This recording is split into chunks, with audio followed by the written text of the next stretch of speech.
আচ্ছা, class representative, ah where are we actually at our progress? হ্যাঁ, গাউস আমদানি স্যার উনি কতটুকু পড়াইছেন? স্যার লাস্ট ক্লাসে চ্যাপ্টার 12 পর্যন্ত শেষ করছে, তারপরে আমাদেরকেও যে ফাইন্যান্সিয়াল স্টেটমেন্ট মানে যেগুলা পরীক্ষায় আসার মতো ওগুলা মানে প্র্যাকটিস করাইছে কয়েকটা ম্যাথ। ওকে, ওকে, গ্রেট। তাইলে তো হচ্ছে উনার কি সিলেবাস কমপ্লিটেড নাকি? 12 পর্যন্ত ওনার ছিল পার্ট নাকি? আই থিঙ্ক কমপ্লিট, মানে উনি যেই চ্যাপ্টার গুলো নেওয়ার কথা ছিল ওকে, ওগুলো কমপ্লিট। গ্রেট। আচ্ছা, তাহলে আমার মনে হয় আমি bit behind.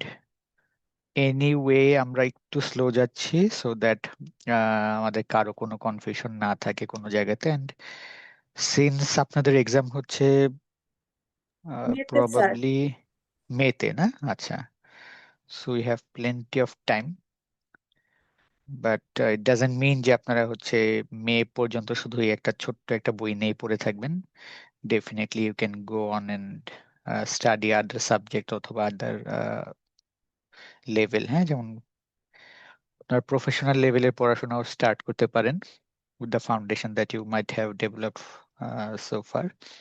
You can actually understand a lot of concepts there. হ্যাঁ, তো আমরা একটু স্লো যাচ্ছি, but hopefully will pace up and complete our syllabus before Ramzan. হ্যাঁ, রোজার মধ্যে আমরা কোনো ক্লাস ইনশাল্লাহ করব না।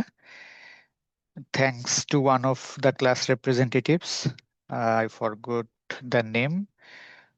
He or she actually emailed me.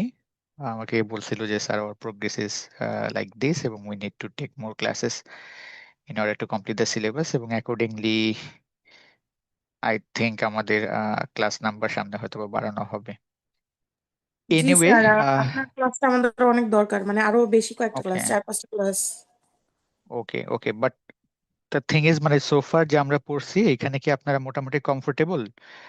মানে কোনো ইস্যু, চ্যালেঞ্জ, নাকি মনে হচ্ছে যে আরো আহ আরো কোনো কিছু আমাদের রিপিট করা দরকার, এরকম কিছু আছে নাকি? আমরা মানে আমি একটু স্লো যাচ্ছি সো দ্যাট আমাদের রিপিট করতে না হয়, যখন স্যার যেটা পড়তেছি ওইটা যাতে স্যার আমার মোটামুটি মনে আপনাদের হয় না ক্লিয়ার হয়। স্লো, মানে এই স্পিডটাই ঠিক আছে, কারণ আমরা যদি ডিটেলস না বুঝি আমাদের কনসেপ্ট তো ডেভেলপ হবে না এখন। গ্রেট, মানে গ্রেট। তাড়াতাড়ি করলে তো মানে জিনিসগুলো ওকে, আমাদেরই লস।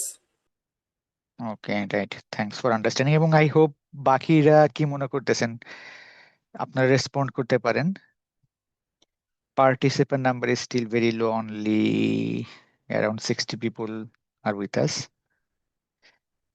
স্যার আই থিঙ্ক আরো ওকে, 5-10 মিনিট পরে শুরু করলে বেটার হ্যাঁ, হয় আর কি। ঠিক আছে, আমরা আরো 5-10 মিনিট পরে স্টার্ট করব, কিন্তু লাস্ট ক্লাসে হচ্ছে we were going through chapter 6, না, যেটা হচ্ছে error correction and accounting record.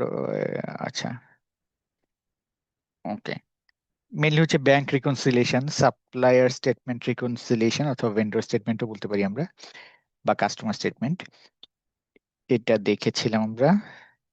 দেন, এই চ্যাপ্টার আই থিঙ্ক শেষ হয়ে গেছিল স্যার। রাইট, এটা শেষ হয়ে গেছিল। Types of error accounting, error correction, আমরা এই এক্সাম্পলটা বলতেছিলাম যে এটা মোটামুটি একটা কম্প্রিহেন্সিভ এক্সাম্পল এরর কারেকশনে।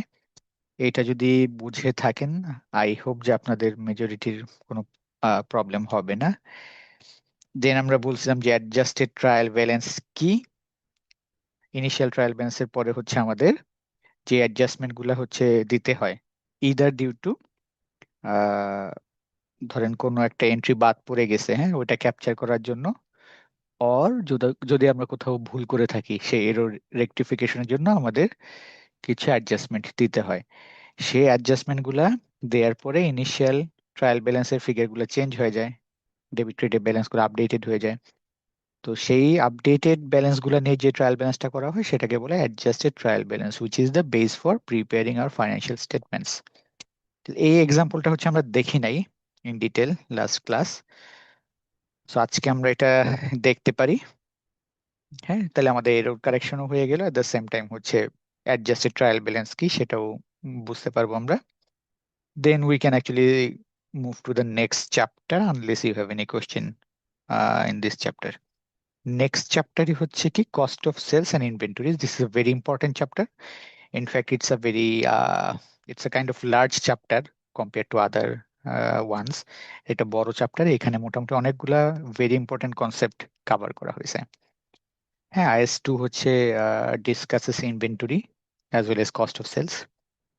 এই দুইটা পার্সপেক্টিভ হচ্ছে এখানে এক্সপ্লেন করা হয়েছে, কিভাবে ইনভেন্টরি ভ্যালুয়েশন করা হয়, কিভাবে opening and closing inventory accounting করা হয়, কিভাবে মার্কআপ মার্জিনের পার্সেন্টেজ ইউজ করে হচ্ছে কস্ট রেফার করা যায়। This things will learn today. হ্যাঁ, তাহলে রাইট নাও এখন 7:13। হ্যাঁ, I think we have already waited around 10-15 minutes time. আর আমাদের কি মানে হ্যাঁ, রোজার মধ্যে, রোজার আগেই ক্লাস শেষ হয়ে যাবে আমাদের, মানে ক্লাসগুলো নাকি মার্চে হওয়ার সম্ভাবনা আছে?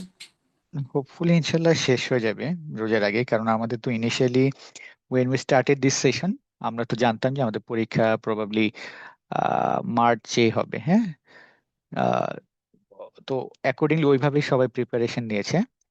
হোপফুলি আমরা রোজার মধ্যেই সবাই শেষ করে ফেলতে পারবো, বিকজ রোজার মধ্যে class now it's very tedious, not only from your end, আমাদের এন্ড থেকে হচ্ছে এটা একটা ঝামেলার ব্যাপার। সো হোপফুলি রোজার আগেই শেষ হয়ে যাবে। In case in a rare সার্কামস্টেন্সে যদি দুই একটা ক্লাস এক্সটেন্ড করতে হয়, দ্যাট উই ক্যান ডিসাইড। আচ্ছা, তাহলে হচ্ছে অলরেডি আমরা 15 মিনিটস ওয়েট করছি। Unfortunately the number of students is very low with us, but still let's start. হ্যাঁ, সো এই পর্যন্ত কোনো কোশ্চেন আছে? লাস্ট ক্লাসে আমরা যেটা দেখছিলাম যে সাপ্লায়ার স্টেটমেন্ট অথবা কাস্টমার স্টেটমেন্ট রিকনসিলিয়েশনটা আদৌ কি? হ্যাঁ, এটা হচ্ছে কি যে আপনার বুকসে বা আপনার অ্যাকাউন্টিং রেকর্ডে আপনার ভেন্ডর অথবা supplier, these are same people, same party, যারা হচ্ছে আপনাকে সার্ভিস অথবা গুডস দেয়, মানে the party that actually is payable from your and, যাদেরকে আপনি টাকা দিবেন। তো তাদের আহ, কাছে কত টাকা পেয়েবল এটার রেকর্ড আপনার অ্যাকাউন্টিং বুকসে যেরকম আছে, সিমিলারলি তারাও তো এটার একটা রেকর্ড মেনটেন করে।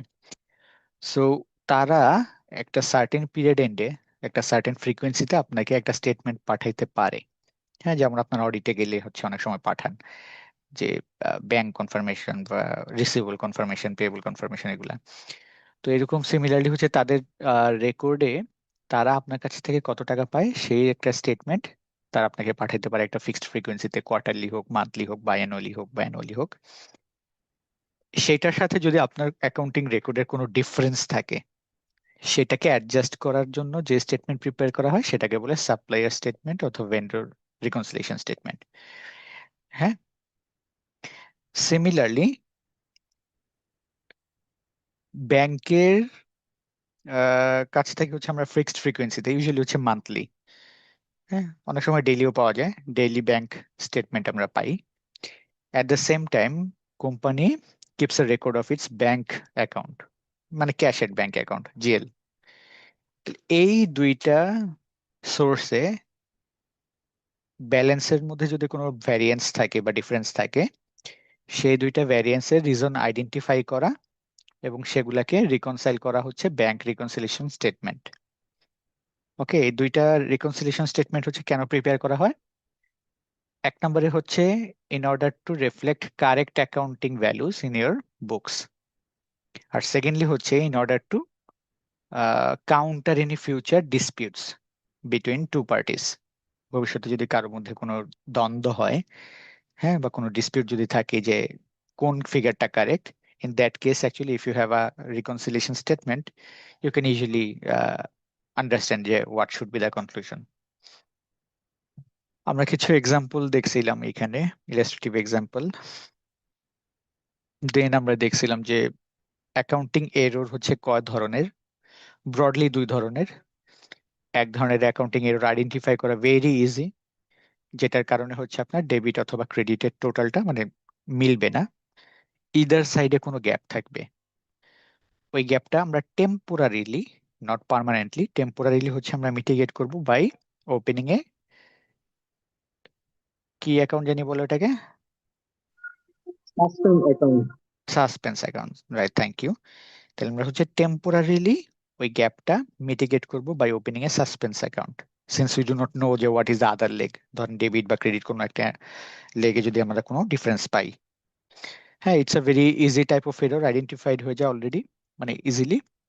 তো তো সাসপেন্স অ্যাকাউন্ট হচ্ছে একটা টেম্পোরারি অ্যাকাউন্ট, এটা definitely we will not continue it indefinitely. আমরা হচ্ছে অ্যাজ আর্লি অ্যাজ পসিবল এটাকে ক্লোজ করতে হবে। তো how to close it? By identifying the reason of the differences. প্রথমে হচ্ছে you have to investigate and find out why actually the debits and the credits are not matching. Then আপনার বের করতে হবে যে কোথায় কোন জায়গাতে এরর হয়েছে বা অমিশন হয়েছে। দেন আপনার দুইটা কাজ করতে হবে, একটা হচ্ছে যে জায়গাতে কোনো ভুল হয়েছে যদি ভুল হয়ে থাকে সেটাকে রিভার্স করতে হবে, মানে উল্টাই দিতে হবে। তাহলে প্রথমে কি হলো, এই রিভার্সালের মাধ্যমে ভুলটা গায়েব হইলো। এরপর আরেকটা জার্নাল এন্ট্রি দিতে হবে, কারেক্ট যেটা হওয়া উচিত ছিল, যেটা রেকর্ড করা হয় নাই সেটা রেকর্ড করতে। তখনই হচ্ছে কি, তাহলে আপনি এভাবে সাসপেন্স অ্যাকাউন্টটা জিরো করে ফেলবেন, and only then you can go on to prepare the financial statements. এটা গেলো এক ধরনের এরর। আরেক ধরনের এরর হচ্ছে, ধরেন আপনার সাসপেন্স অ্যাকাউন্ট নাই, everything is balancing, debit and credit both sides are matching, yet there could be some errors in your books. কি কি হইতে পারে? Omission, commission, transposition, compensating and principal, এগুলো আমরা দেখছিলাম, রাইট?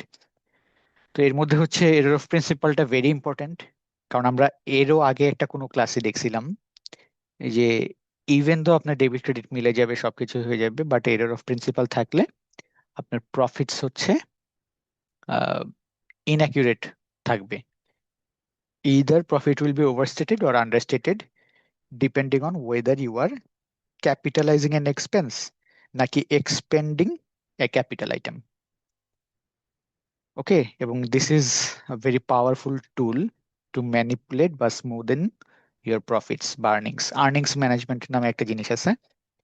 সেই আর্নিংস ম্যানেজমেন্টের ওয়ান অফ দ্য টুল হচ্ছে প্রিন্সিপালের এরর, অথবা এরর তো কেউ জেনে শুনে করে না, প্রিন্সিপাল গুলাকে সামহাও এমন ভাবেই জাস্টিফাই করে মানুষ যে ইট লুকস ওকে। হ্যাঁ, বাট বিইং অ্যান অ্যাকাউন্টেন্ট আমাদের হচ্ছে এই জায়গাগুলোতে কেয়ারফুল থাকতে হবে। আর বাকিগুলো তো মোটামুটি আমরা বুঝতেই পারছি যে হাউ দিস আর ডান। ওকে, এখানে আমরা কারেকশন প্রসেসটা দেখছিলাম যে আমাদের কি করতে হবে, প্রথমে আইডেন্টিফাই করতে হবে এররটা, একটু আগে যেটা বললাম এক্স্যাক্টলি সেই জিনিসটাই বলা আছে।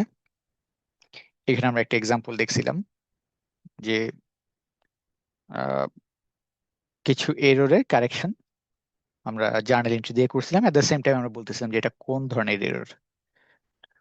আপ আনটিল এইখান মানে এই পর্যন্ত কারো কোনো কোশ্চেন আছে নাকি?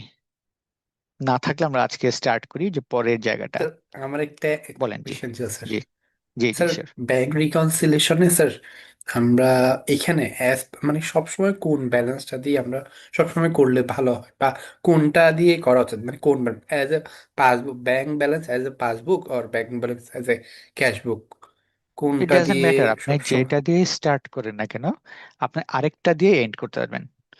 কারণ কি, আপনার আলটিমেট গোল হচ্ছে কি দুইটার ম্যাচ করা। হ্যাঁ, ইয়েস, ধরেন আপনার ইয়েস স্যার। ব্যাংকের ব্যালেন্সটা নিয়ে স্টার্ট করলেন, তো ব্যাংকের ব্যালেন্স হচ্ছে 10 টাকা।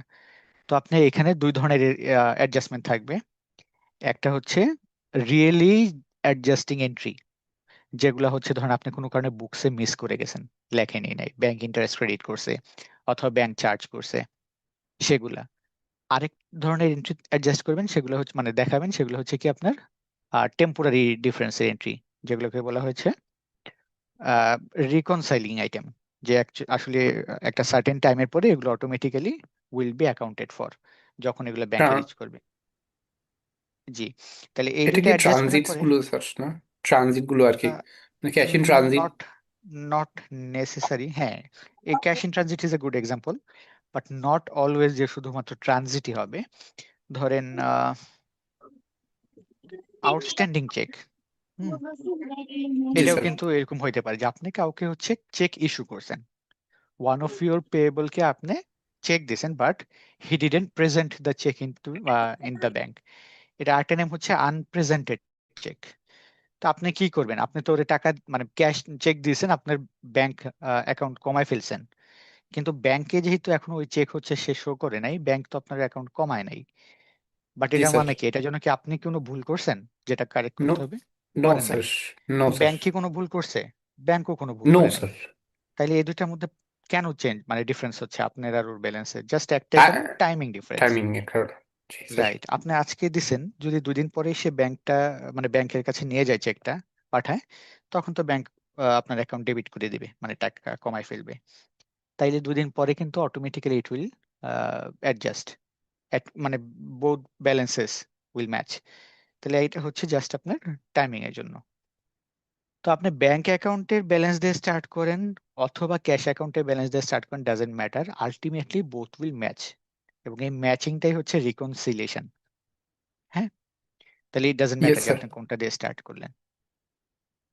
ওকে, এনিওয়ান এলস, আর কোনো কোয়েশ্চেন বা কিছু আছে কারো, কনফিউশন অর এনিথিং? না থাকলে আমরা আজকে একটা ম্যাথস দিয়ে স্টার্ট করব। সেটা হচ্ছে adjusting the initial trial balance. আমরা বলছি কি যে ইনিশিয়াল ট্রায়াল ব্যালেন্স হচ্ছে কি, যে at the end of the reporting period আপনি হচ্ছে যত জিএল গুলা মানে জেনারেল লেজার আছে আপনার সবগুলার ডাম্প সিস্টেম থেকে একটা ডাউনলোড নেবেন। প্রত্যেকটার ক্লোজিং ব্যালেন্স থাকবে। ফর এক্সাম্পল ক্যাশের ব্যালেন্স হচ্ছে অবশ্যই পজিটিভই থাকবে, ডেবিট থাকবে, ইনভেন্টরি ডেবিট থাকবে, অ্যাকাউন্টস রিসিভেবল ডেবিট থাকবে। হ্যাঁ, এইভাবে প্রত্যেকটা ক্লোজিং ব্যালেন্স গুলোকে আপনি লিস্ট করবেন। যতগুলো জিএল আছে সেগুলার ক্লোজিং ব্যালেন্স লিস্ট করার পর আপনি দেখবেন debit and credit should match unless there is any error. তো ওই এররটা fortunately it's not possible in the মানে কম্পিউটারাইজড অ্যাকাউন্টিং সিস্টেম, কারণ সে হচ্ছে কখনো কোনো ডেবিট এবং ক্রেডিট যদি ম্যাচ না করে সে কোনো এন্ট্রি নিবে না, না আপনাকে জার্নাল এন্ট্রি পাসই করতে দিবে না। সো ডেবিট আর ক্রেডিট মিলবে না এরকম হওয়ার কথা না ইন কম্পিউটারাইজড অ্যাকাউন্টিং সিস্টেম, আপনার মিলেই যাবে। বাট স্টিল আমাদের দুইটা রিজনে কিছু অ্যাডজাস্টমেন্ট দিতে হবে। একটা হচ্ছে কোনো এরর বা অমিশন হইলে সেগুলা কারেক্ট করার জন্য বা ইনক্লুশনের জন্য। আরেকটা হচ্ছে কিছু পিরিয়ডিক জার্নাল এন্ট্রি এমনিতেই আমাদের পাস করতে হয়। হ্যাঁ, যেমন inventory, closing inventory valuation, stock count করে আজকে যেটা আমরা দেখবো। তো এই অ্যাডজাস্টমেন্ট গুলো হচ্ছে আমাদেরকে এই ইনিশিয়াল ট্রায়াল ব্যালেন্সের জিএল গুলার ব্যালেন্সের পরেও আবার দিতে হয়। তার মানে some of this GLs will be affected by our adjusting journal entries. তারপরে এই যে ইনিশিয়াল ব্যালেন্স প্লাস অ্যাডজাস্টমেন্ট থেকে যতটুকু বাড়বে কমবে, সেই অ্যাডজাস্টমেন্টটা করার পরে আমরা আবার যে লিস্টিংটা নামাবো সেটা হচ্ছে অ্যাডজাস্টেড ট্রায়াল ব্যালেন্স, মানে আপডেটেড জিএল ব্যালেন্স থাকবে, which should be our basis for preparing the financial statements. তো that being said, now let us look at an example. আমরা দেখি যে এখানে কি বলছে, যে company X has the following adjusting entries, or এই অ্যাডজাস্টিং এন্ট্রিগুলো দিতে হবে। অ্যান্ড আনএডজাস্টেড টিবি, এটা হচ্ছে unadjusted trial balance at the end of April. Okay, তাহলে হচ্ছে এপ্রিলের শেষ হচ্ছে আমাদের reporting period. Prepare an adjusted trial balance for the company on 30 April next period. Okay, তাহলে এখানে তো প্রত্যেকটা জিনিস বুঝতেছেন। এইখানে কোনোটা বুঝেন নাই এমন আছে? ফর এক্সাম্পল কমন স্টক এটা কি, কে বলতে পারবেন? কমন স্টক কি? Sir ordinary share. রাইট। তাহলে সিন্স ইকুইটি হচ্ছে শেয়ার। আপনাদের স্যারের ক্লাস শেষ, তাইলে হচ্ছে আমি অ্যাসিউমিং যে এই চ্যাপ্টারটা আপনারা পড়ে ফেলছেন। কমন স্টক হচ্ছে কি? Normal ordinary equity share. তাহলে কমন স্টক হচ্ছে কি? পার্ট অফ ইকুইটি, তাই না? শেয়ার ক্যাপিটাল আর কি। যদি প্রেফার্ড স্টক থাকতো তাহলে সেটা কি হইতো? সেটা হচ্ছে ওইটাও তো ইকুইটির অংশই। ইট ডিপেন্ডস, হ্যাঁ, it depends on the type of the preferred stock বা রিডিমশন প্রেফার্ড আর ক্যাপিটাল। রিডেমশন আর হচ্ছে স্যার রাইট। এর- তো এরকম তো ধরেন স্যার 8 রকমের রিডিমেবল আছে, হইলে তাই মেবি না? ওইটা ফাইন্যান্স কস্ট সাথে রিলেটেড, রিডিমেবল যেটা। হ্যাঁ, কারণ হচ্ছে কি আপনার unconditional right two defer the settlement নাই। মানে হচ্ছে রিডিমেবল মানে আপনি একসময় কিনে নিবেন সেটা, যেই হোল্ড করতে সেই শেয়ারটা তার কাছ থেকে আপনি একটা এগ্রিড পিরিয়ডে আপনি এটাকে কিনে নিতে হবে। তার মানে কি, it works like a loan, যে হচ্ছে আপনি যে ডিবেঞ্চার হোল্ড করে তার কাছ থেকে ডিবেঞ্চারটা কিনে নেওয়া মানে কি আপনি তাকে পেমেন্ট করে দিচ্ছেন। সিমিলারলি যে আপনার প্রেফার স্টকটা হোল্ড করে যদি সেটা রিডিমেবল হয়, রিডিম মানে কি, রিডিম মানে হচ্ছে উত্তোলন করে নেয় ধরেন। তো আপনি যদি সেটা পরিশোধ করে দেন একটা সার্টেন টাইম পরে, তার মানে কি আপনার হচ্ছে একটা প্রিন্সিপাল পেমেন্ট বাকি আছে, লোন রিপেমেন্টের মতো। তাইলে যদি সেটা রিডিমেবল প্রেফারেন্স শেয়ার হয়, in that case it will be considered as a liability. যদি ইরিডিমেবল হয় মানে আপনার কোনোদিনই সেটা টাকা শোধ করতে হবে না, তখন সেটা ইকুইটি হবে। ওকে, আবার যদি কনভার্টিবল হয় তখন কি হবে? প্রেফারেন্সিয়াল ধরেন 8 প্রকার না, যে আপনার রিডেমশনের বেসিস হচ্ছে রিডিমেবল, ইরিডিমেবল, কনভার্সনের বেসিস হচ্ছে কনভার্টিবল, আনকনভার্টিবল, তারপরে হচ্ছে আপনার পার্টিসিপেশন ইন ফার্দার ডিভিডেন্ডের বেসিসে হচ্ছে পার্টিসিপেটিং, নন পার্টিসিপেটিং, আরেকটা হইতেছে কি আপনার উম, আরেকটা কি বলে দেখলাম, 4 প্রকারের, হ্যাঁ মানে 4টা ব্রড ক্যাটাগরি, প্রত্যেকটার মধ্যে দুইটা, একটা হচ্ছে রিডেমশন, একটা হচ্ছে কনভার্সন, একটা হচ্ছে অ্যাডিশনাল ডিভিডেন্ডে পার্টিসিপেশন, পার্টিসিপেট করবে কি করবে না, আর একটা হচ্ছে কিউমিলেশন, মানে কিউমুলেশন হবে কিনা, কিউমুলেটিভ অথবা নন কিউমুলেটিভ। তাহলে এই 8 প্রকার, তাহলে যদি আমি বলি যে এইখানে ধরেন প্রেফার স্টক থাকতো, তাইলে সেটা ডিপেন্ড করতো, ধরেন আমি বলতাম যদি রিডিমেবল প্রেফার স্টক থাকতো তাইলে আপনারা বলতেন ইকুইটি, ইরিডিমেবল থাকলে সরি, রিডিমেবল থাকলে হচ্ছে লাইবিলিটি, ইরিডিমেবল থাকলে লাইব্রেরি। ইকুইটি। না, যেটা রিডিম করবেন না সেটা তো ইকুইটি। জি আবার স্যার। যদি কনভার্টিবল থাকে তো তাইলে কি হবে? স্যার টেন, কনভার্টেবলটা নিয়ে ধারণা নাই। স্যার টেন, আচ্ছা, মানে এটা তো একটা কন্ডিশন, বাট এটা হচ্ছে আমি তো এখনো এক্সারসাইজ করি নাই। মানে ওকে, অ্যাজ এ আমার পার্সপেক্টিভ থেকে হয়তো এটা মানে আমার ইকুইটিতে থাকবে, ইকুইটিতে থাকবে। যদি আমি এক্সারসাইজ করি এই কনভার্সনটা, তখন হয়তো বা এটাকে আমরা ডিসক্লোজ করবো এরকম। এটা আমার একটা, স্যার আমার পার্সপেক্টিভ থেকে বললাম স্যার, এটা নিয়ে ধারণা নাই স্যার, এটা আপনি নতুন শুনছেন স্যার। আচ্ছা, আচ্ছা, ওকে, সমস্যা নাই, এটা আপনাদের বইয়েও নাই, সমস্যা নেই, এটা না জানলেও সমস্যা হবে না। ওই কনভার্সনেরও হচ্ছে কিছু ক্রাইটেরিয়া আছে, যে at the option of home, car অপশনে কনভার্টিবল, এটা কি কোম্পানি চাইলে কনভার্ট করতে পারে, নাকি হচ্ছে ডেট হোল্ডার মানে প্রেফারেন্স শেয়ার হোল্ডার চাইলে কনভার্ট করতে পারে, এরকম ব্যাপার আছে, হ্যাঁ। তাহলে আলটিমেটলি অনেকগুলা ক্রাইটেরিয়াই আছে, বাট আপনার মনে রাখতে হবে যে আলটিমেটলি কোম্পানি কি পেমেন্টটাকে ডেফার করতে পারবে কিনা নিজের ইচ্ছায়, স্বেচ্ছায়। যদি এরকম হয় কোম্পানি স্বেচ্ছায় পেমেন্টটাকে ডেফার করার রাইট আছে, তাইলে সেটা ইকুইটি। আর যদি এমন হয় কোম্পানি কোনোভাবে অ্যাভয়েড করতে পারবে না, তার পেমেন্ট করতে হবে, তাইলে সেটা liability.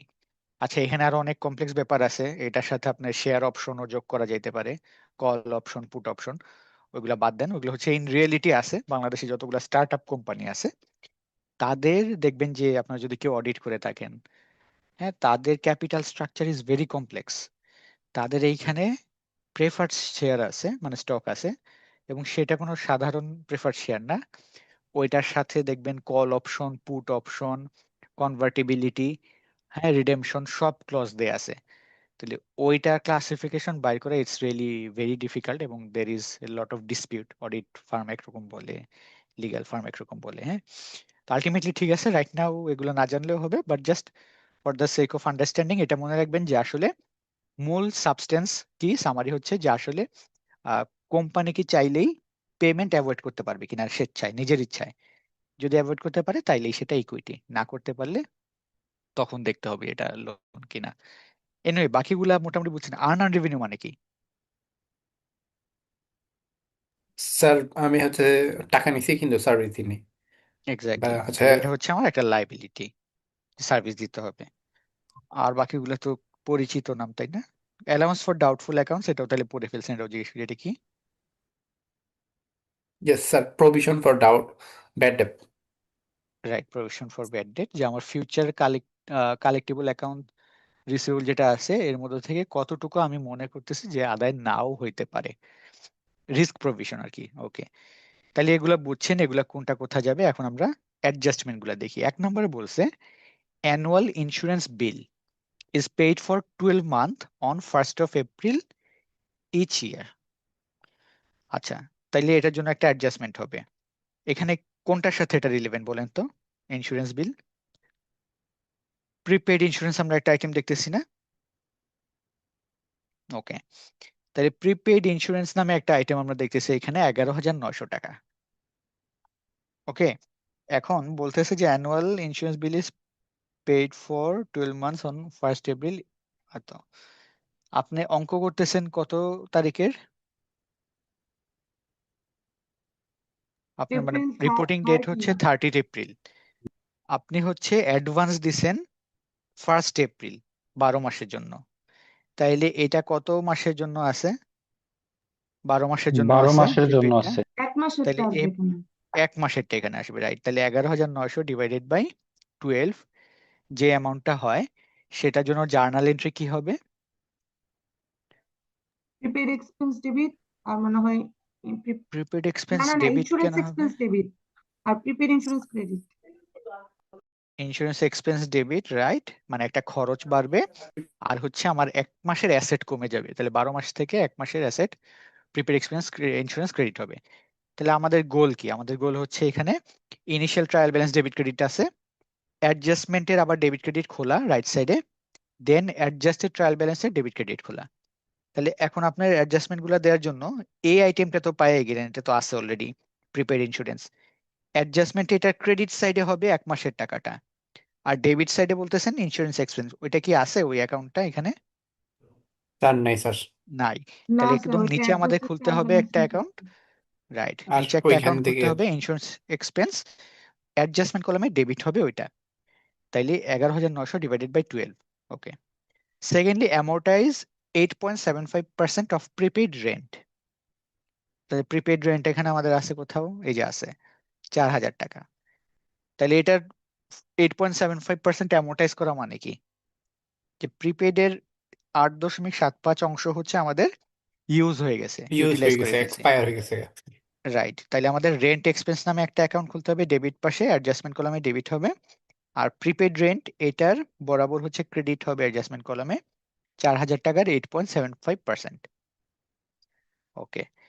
Third one is for both equipment and machinery depreciation for 15 months has been charged since purchase, no depreciation charged for current month। আচ্ছা, তাহলে এখানে আমরা কেমনে বুঝবো এটা? আমাদের তো ইউজফুল লাইফ টাইপ কিছু বলা নাই, শুধু বলা আছে ইকুইপমেন্ট 36,400 টাকা আর অ্যাকুমুলেটেড ডেপ্রিসিয়েশন 9,100। তাইলে কারেন্ট মাসের ডেপ্রিসিয়েশন, এখানে কিন্তু দেখেন একটা জিনিস খেয়াল করুন, কারেন্ট ইয়ার বলে নাই, কারেন্ট মান্থ বলছে। আর কত মাসের ডেপ্রিসিয়েশন চার্জ হয়েছে অলরেডি? 15। তাইলে 15 মাসে হচ্ছে 9,100 টাকা চার্জ হয়েছে, রাইট। অ্যাকুমুলেটেড ডেপ্রিসিয়েশন মানে কি? ইনসেপশনের পর থেকে, মানে কেনার পর থেকে এই পর্যন্ত যত ডেপ্রিসিয়েশন চার্জ হয়েছে সেটা। তো এটা কত মাসের? তাহলে 15 মাসের। তাহলে 1 মাসেরটা কত হবে? 9,100 ডিভাইডেড বাই 15, যেটা হয় সেটাই হচ্ছে আমার। তাহলে কি হবে?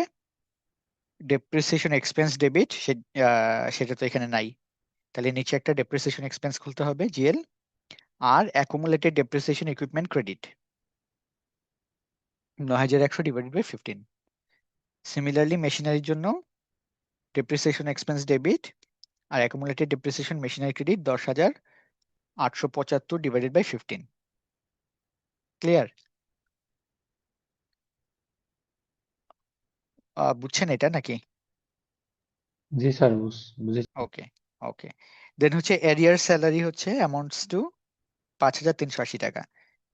এটা মানে কি এরিয়ার স্যালারি? বকেয়া স্যার আছে স্যালারি। বকেয়া, বকেয়া স্যালারি। রাইট, স্যার মানে বকেয়া। বকেয়া আছে।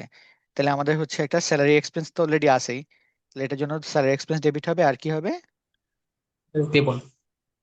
আচ্ছা, স্যালারি পেয়েবল ক্রেডিট। এখানে কিন্তু অ্যাকাউন্টস পেয়েবলে যোগ করবেন না ভুলেও, অ্যাকাউন্টস পেয়েবল হচ্ছে অনলি আপনার প্রোডাক্ট পারচেসের সাথে রিলেটেড, হ্যাঁ, not other type of accrual বা এক্সপেন্স। এটা এমপ্লয়ি রিলেটেড পেয়েবল, তো আপনি আদার পেয়েবল লিখতে পারেন, হ্যাঁ, অথবা স্যালারি পেয়েবল লিখতে পারেন, লিখে ওটা হচ্ছে ক্রেডিট 5,380। ইউটিলিটি বিলস রিসিভড 4,160, এটা কি হবে? ইউটিলিটি বিল এক্সপেন্স ডেবিট হবে, ইউটিলিটি রাইট, বিল এটা তো আছে, পেবল ক্রেডিট হবে।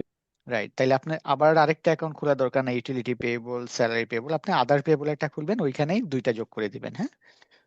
আচ্ছা, closing probability of uncollectable debt is 5.91%, মানে কি? যে ডেপ্ট আছে এটার 5.91% নাও পেতে পারি, এটা প্রভিশন রাখতে হ্যাঁ, হবে। হ্যাঁ, কার ডেট? আমার কাছে যে ডেট অ্যাকাউন্ট আছে, মানে অ্যাকাউন্টস আমার account accounts receivable, receivable. Accounts receivable. Right. তাহলে অ্যাকাউন্টস রিসিভেবল হচ্ছে 71,200 টাকা, এর মধ্যে থেকে ব্যাড ডেট বাদ দিতে হবে না? কোনো ব্যাড ডেট আছে? নাই।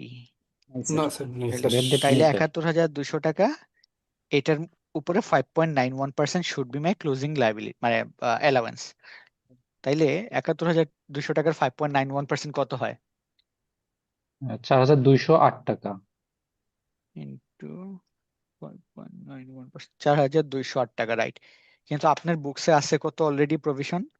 3,560 টাকা আছে, মানে 648 3,560 টাকা টাকা, আমার নতুন এক্সপেন্স করতে হবে। রাইট। তাহলে 648 টাকা হচ্ছে আপনার কি করতে হবে? ব্যাড ডেট এক্সপেন্স ডেবিট আর allowance for bad debt credit. তাহলে এটা তো ওপেনিং ব্যালেন্স অলরেডি আছে 3560, এটা ক্রেডিট পাশে আরো যোগ হবে 648 টাকা, 648 টাকা। আর এইখানে ব্যাড ডেট এক্সপেন্স নামে ব্যবহার আবার বাড়বে। ডেবিট হবে 648। ক্লিয়ার? তাহলে অ্যাডজাস্টমেন্ট গুলো দিলে এটা হচ্ছে এরকম দাঁড়ায়। প্রথমটা কি ছিল? Insurance expense debit prepaid credit 990। ঠিকঠাক আছে তো? ফিগার গুলো আমি বলি নাই, আপনারা হোপফুলি দেখে নিছেন নাকি? হুম, প্রত্যেকে একটু ক্যালকুলেট করে দেখে নেন। তাহলে এই যে আপনার ইনিশিয়াল ট্রায়াল ব্যালেন্স, অ্যাডজাস্টমেন্ট গুলো প্রত্যেকটার সাথে যখন দিলাম আমরা, এই দেখেন এখানে একটু ডিফারেন্স আছে, 648 বলছি, এখানে রাউন্ড আপ করে 650 নেওয়া হয়েছে। প্রিপেইড হচ্ছে 990 টাকা হচ্ছে অ্যামortize করা হয়েছে ক্রেডিট। ইকুইপমেন্টের হচ্ছে ডেপ্রিসিয়েশন নেওয়া হয়েছে 15 ভাগের 1 ভাগ, মানে 1 মাস 15 মাসের। এইভাবে হচ্ছে আপনার অ্যাডজাস্টিং এন্ট্রি গুলো দেওয়া হয়েছে। অবশ্যই ডেবিট ক্রেডিট মিলবে এখানে, অ্যাডজাস্টেড ট্রায়াল ব্যালেন্সেরও ডেবিট ক্রেডিট মিলবে। হাউএভার এরপরে যখন আপনি এগুলা থেকে আরো দুইটা আহ, জিনিস বানাবেন, একটা হচ্ছে ইনকাম স্টেটমেন্ট, ব্যালেন্স শিট, তখন হচ্ছে এই কিছু না, জাস্ট অ্যাডজাস্টেড ট্রায়াল ব্যালেন্সের ফিগার গুলাই এইখানে ট্রান্সফার করতে হবে। যেমন ক্যাশ, এটা তো আর ইনকাম স্টেটমেন্টে যায় না, এটা কোথায় যায়? ব্যালেন্স শিটের অ্যাসেট, তাহলে ডেবিট। যেগুলো ব্যালেন্স শিটের অ্যাসেটে যায় সেগুলো ডেবিট হবে, যেগুলো ব্যালেন্স শিটের ইকুইটি বা লাইবিলিটিতে যায় সেগুলো হচ্ছে ক্রেডিট হবে। এখান থেকে জাস্ট এই অ্যাডজাস্টেড ট্রায়াল ব্যালেন্সের ফিগারগুলো জাস্ট আপনি এখান থেকে ট্রান্সফার করবেন বিভিন্ন জায়গায়। যখন ইনকাম স্টেটমেন্টের গুলো ট্রান্সফার করবেন তখন দেখবেন বোথ সাইড ইজ নট আর নট ম্যাচিং। আনলাইক বাকিগুলোর মতো এখানে ম্যাচিং করবে না।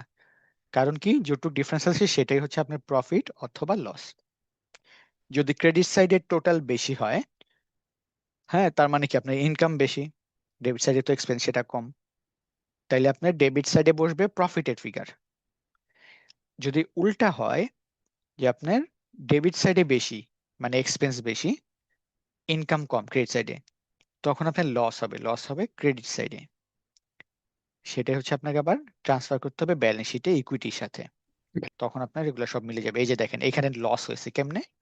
ডেবিট সাইডে বেশি 9,650, কিন্তু ক্রেডিট সাইডে হচ্ছে 3,600 টাকা। তাইলে কি আপনার খরচ বেশি, ইনকাম কম, তাইলে আপনার লসটা কোন পাশে বসছে? ক্রেডিট পাশে বসছে। তাইলে এটারও হচ্ছে আমরা এই পাশে আহ ইয়াতে নিয়ে যাবো আর কি, ব্যালেন্স শিটে নিয়ে যাব। উল্টা ঘটনা হইলে এটা কিন্তু ডেবিট পাশে বসতো, তখন আমরা ডেবিট পাশে নিয়ে আসতাম। ওকে, এখন ক্রেডিট পাশে আমরা সবসময় প্রফিট বা লসটা বসাবো কেন? কারণ ইকুইটি থাকে ক্রেডিট পাশে। হ্যাঁ, এখন এটা ক্রেডিট সাইডে কিন্তু মাইনাস, যেহেতু লস তার মানে এটা ইকুইটিকে কমাচ্ছে। দেখেন এইটা যদি আপনি না নেন তাহলে আপনার ক্রেডিট পাশটা বেশি হয়। হ্যাঁ, ইকুইটি আর লাইবিলিটির যোগফল বেশি হয়, তার মানে কি কমাইতে হবে লস দিয়ে। ইকুইটি কমাইলে তখন কিন্তু আমার অ্যাসেটের সমান হইলো, আর যদি লাভ হইতো তাহলে আমাদের এটা বাড়াইতে হইতো। ক্লিয়ার? এটাকে বলে হচ্ছে ওয়ার্কশিট। এখানে 10টা কলাম থাকে, এখানে 5টা জিনিস: unadjusted trial balance, adjusting entries, adjusted trial balance, income statement, balance sheet. প্রত্যেকটা ডেবিট ক্রেডিট করে 10টা কলাম থাকে, এটাকে বলে অ্যাকাউন্টিং ওয়ার্কশিট। স্যার, তাহলে ওই আমরা যে ফুল, ইউটিলিটি বিল হ্যাঁ, রিসিপ্ট ওইটা জি, একটু যদি আবার বলতেন। ওকে। ইউটিলিটি বিল রিসিপ্ট মানে হচ্ছে কি, শুধু ইউটিলিটি না, আপনি যে কোনো খরচের বিল হাতে পাওয়া মানে কি আপনি টাকা পাবেন নাকি দিবেন? রেস্টুরেন্টে গিয়ে যখন আপনি হাতে বিলটা পান, খাবার শেষে যখন বলেন বিল দিতে, তখন এটার ইন্ডিকেশন কি আপনি টাকা পান নাকি দেন? দেই। দিতে হবে। দেন, রাইট। তাহলে এটা হচ্ছে ওই জিনিসটাই, আপনি বিল পাইছেন মানে কি আপনি সার্ভিস নিছেন ইউটিলিটি। তাহলে বিল পাইছেন, সার্ভিস নিছেন, তাহলে তো এখানে পে করতে হবে। এরকম তো বলে না যে ইউটিলিটি ক্যাশ পেইড, ইউটিলিটির জন্য টাকা তো পে করে নাই। তার মানে এটা একটু ঘুরে বলা যে আপনার হচ্ছে ইউটিলিটি রিলেটেড লাইবিলিটি আছে, পেয়েবল আছে।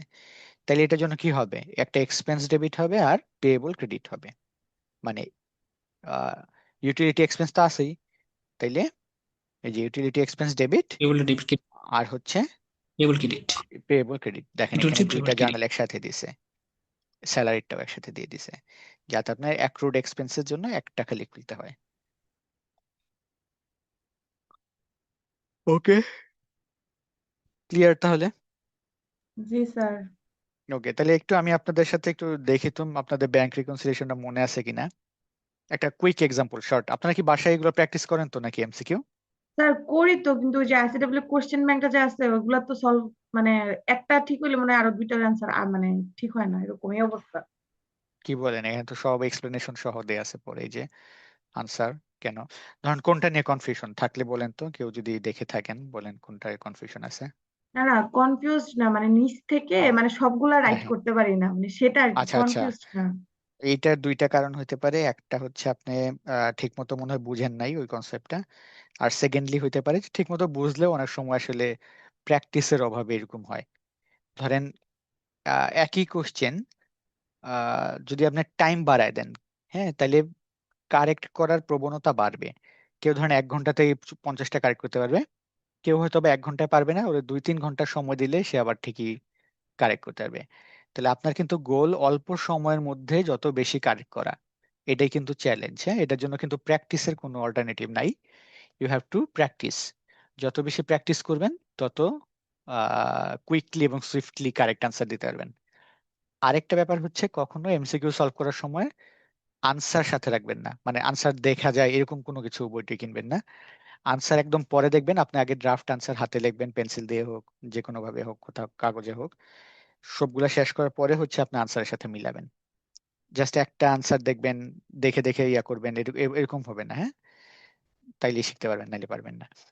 এখন এই কুইকলি আমাদের কেউ একজন এই বলেন তো, সবাই বলেন যে ব্যাংক রিকনসিলিয়েশনটা কি হবে আনসার। হ্যাঁ, বলতেছে 30 September 2006 trial balance in words worth কোম্পানির ক্যাশ এট ব্যাংক হচ্ছে 805 টাকা ডেবিট ছিল। Bank statement at the same date বলতেছিল ক্রেডিট হচ্ছে 1112 টাকা। আচ্ছা, আপনার বুকে ডেবিট মানে কি, ব্যাংকের বুকে ক্রেডিট, এটা কিন্তু আবার উল্টা না, মানে ব্যাংক ক্রেডিট বলতেছে মানে আপনার ওভারড্রাফট আছে এরকম না। ব্যাংকের পার্সপেক্টিভ থেকে আপনার যদি ব্যাংকে টাকা থাকে সেটা তার জন্য ক্রেডিট, কারণ আপনি তো তার পেয়েবল, ওর তো এটা লাইবিলিটি। তাহলে আপনার 1112 টাকা আছেই, এটাই হচ্ছে আপনার ক্রেডিট ব্যালেন্স ব্যাংকে। আর আপনি যেহেতু টাকা পাবেন আপনার ব্যাংকে সেটা ডেবিট ব্যালেন্স, রিসিভেবল। কিন্তু বোথ আর সেম। ব্যাংকও যদি ডেবিট ব্যালেন্স দেখাইতো তাইলে প্রবলেম হইতো, যে আপনি দেখাচ্ছেন যে আপনার ডেবিট ব্যালেন্স, আপনি টাকা পান, ব্যাংক বলতেছে আপনার ডেবিট ব্যালেন্স, মানে ও টাকা পায়, ওভারড্রাফট হয়ে আছে, তখন প্রবলেম, উল্টাই দিতে হবে সব। আচ্ছা, তাহলে আপনার বুকস দিয়ে শুরু করেন অথবা ব্যাংকের, ডাজেন্ট ম্যাটার, আমরা সেম ব্যালেন্সে রিচ করতে হবে। প্রথমে ইনভেস্টিগেশন করে আমরা কি পাইলাম, যে customer paid 90 by electronic transfer in settlement of an invoice which was not matched by the computerized accounting system and has not been recorded in the cash at bank account.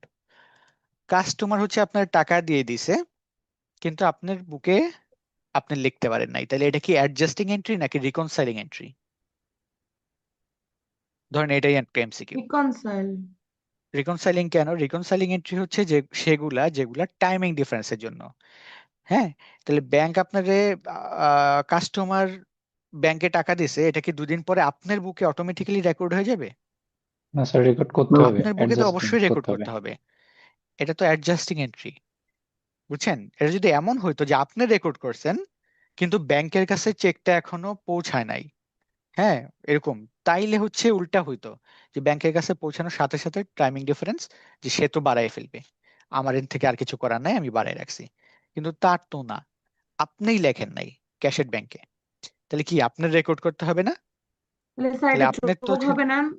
যোগ হবে, right? আপনার তো ছিল 805 টাকা, তাহলে এই 90 টাকা আরো যোগ হবে আপনার সাথে, রাইট? তাহলে আপনার কত হইলো? 895 টাকা।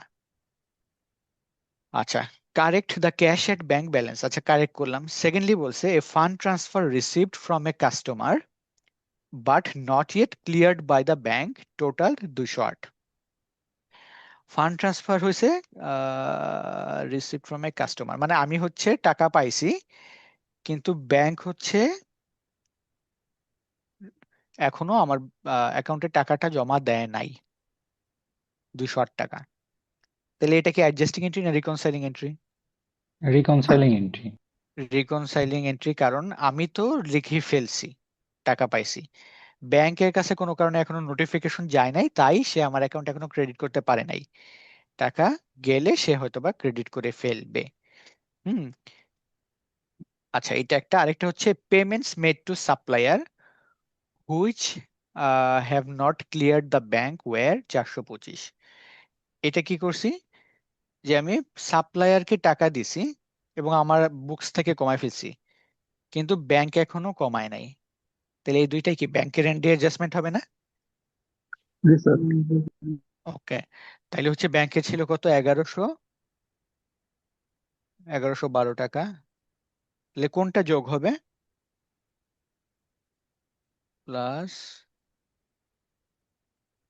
প্রথমটা স্যার ব্যাংক 208 স্যার অ্যাকাউন্টের মেবি সঙ্গে 208 যোগ টাকা হবে। যোগ 208। হবে স্যার, আর হ্যাঁ, 208 425 টাকা টাকা কেন বিয়োগ হবে। যোগ হবে? কারণ এটা হচ্ছে সে আমার অ্যাকাউন্টকে বাড়াইতে হবে, এখনো বাড়ায় নাই। রি- হ্যাঁ, যদি আমার অ্যাকাউন্টে টাকা ধরে, কারণ টাকা তো আমি পাইছি, তাইলে ব্যাংকের 1112 টাকার সাথে এটা যোগ হবে 208, তাই না? মানে যখন সে নোটিফিকেশন পাবে তখন তো আমার অ্যাকাউন্ট বাড়ায় ফেলবে। তো সেই কাজটাই টাইমিং এর জন্য ওয়েট না করে আমি এখন করতেছি। দুদিন পর আমি শিওর যে সে আমার অ্যাকাউন্ট 208 টাকা বাড়াবে। তাইলে 1112 সাথে যোগ হবে কত, 208। অল্টারনেটিভলি ব্যাংক হচ্ছে এখনো টাকা কমায় নাই আমার অ্যাকাউন্ট থেকে, কিন্তু আমি টাকা দিয়ে দিচ্ছি সাপ্লায়ারকে। ব্যাংক যখনই নোটিফিকেশন পাবে তখন সে 425 টাকা কমায় ফেলবে। তাইলে কি করতে হবে, এটা কমাই দিতে হবে ব্যাংকের সাইড থেকে, মাইনাস হবে। মাইনাস হবে। তাহলে 1112 প্লাস 208 মাইনাস 425। 425, তাহলে 895 টাকা হচ্ছে ব্যাংকের ব্যালেন্স, কারেক্টেড ব্যালেন্স। আর আমাদের কারেক্টেড ব্যালেন্স কত ছিল? 805 প্লাস 90, 895। তাহলে বোথ আর ম্যাচিং। তাহলে ইট ডাজেন্ট ম্যাটার, আপনি যদি এটা দিয়েও আগে স্টার্ট করতেন তাহলে আগে ব্যাংকেরটা বের হতো 895, পরে আপনি এটা করতে পারতেন। সেম ওয়ে আমরা অল্টারনেটিভলি করছি, একই জিনিস, আউটকাম সেম। ক্লিয়ার? যারা হোমওয়ার্ক করছেন বা এই এমসিকিউ গুলো দেখছেন, কোনোটার মধ্যে কোনো আন্ডারস্ট্যান্ডিং বা রেশনাল মিলতেছেন এমন কিছু আছে? যদিও প্রত্যেকটা ভেরি ডিটেইল এক্সপ্লেইন